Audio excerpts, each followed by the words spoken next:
Hello mga love-love! Ngayong araw nga ay birthday na ni Chamile pero ayaw niya daw maghanda. Sa wari ko'y umiiwas na naman sa gastos. Kaya naman sabi ko ay magluto naman kami kahit papano ng kaunti. Kaya naman etong at namalengke na ang hampas lupa. Pagkatapos ko ang mamalengke ay dinaanan ko na nga itong cake na in-order ko kanina. Siyempre mga love-love, hindi makukumpleto ang birthday pag walang cake. Pagka-uwi ko nga galing palengke ay inasikaso ko na nga agad itong malagkit na bigas mga love-love. Gawa ng ito ay ibababad pa. Ayaw na nga ni Chamile na magluto pa kami ng pansit para sa birthday niya, kaya yung Valenciana na nga lang ang nirequest niyang iluto namin. Eto nga't inintindi ko na itong mga karning ipanglalahok namin sa Valenciana mamaya. Natutuwa nga ako mga love kasi kahit papano ay nakakapaghanda na kami tuwing my birthday. Gawa ng dati kasi tuwing magbe-birthday kami ay kahit pansit wala. Medyo mainit na nga dito sa pwesto ko, kaya naman nilagyan muna ng bubong ni Chamile. Ba naman? Ayaw mainitan ng anak niya.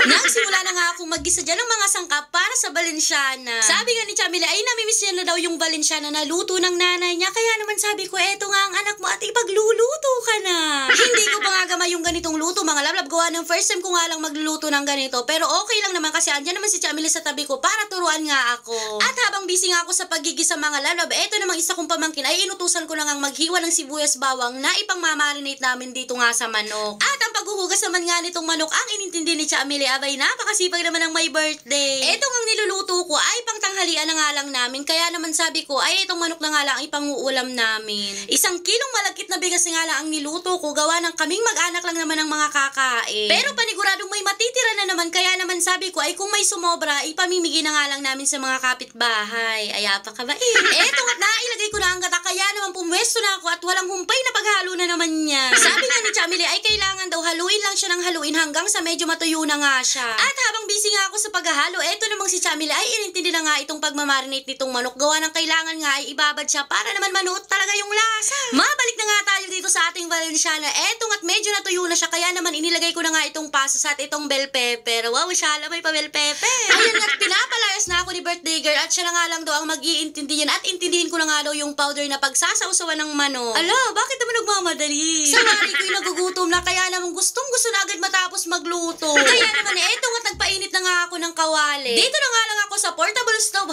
Ay, shala, may pa-portable stove. Ay, siya nga mga love-love, dito na nga lang ako magpiprito. Gawa ng pinapainin pa nga yung Valenciana doon sa kalan. Utos nga yan ni Chamile, abay pagbigyan, gawa ng birthday naman. Konti lang naman yung manok na ipiprito natin mga love-love, mga 138 pieces lang naman. Hala, hindi, apakadami na nun. Kabak naman talagang sinuswerte ka. Yan nga't inabutan na nga ako ng ulan dyan. Mabuti na nga lamang at patapos naman na ako magprito. Kaya naman dito ko na nga lang sa loob iginisa itong sauce na para sa manok. At dahil nga okay naman na lahat, sabi ko nga ay tawagin na ang lahat ng angkan. Di nagsilatigan na ang mga bisita. At ang mga bisita lang naman ni Chamile, itong mga apo niya.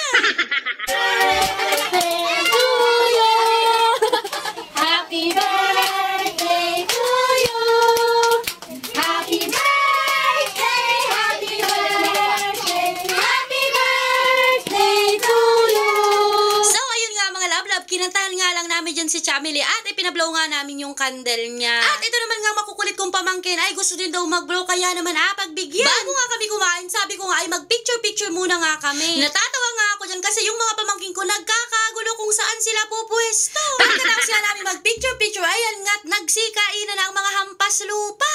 Pagkakuha nga ni Chamile ng pagkain niya ay bumaba na at wala daw magbabantay sa tindahan. Aba naman talaga. At dahil nga busy na kami lumamon dito, ay siya, hanggang dito na lang muna. Salamato!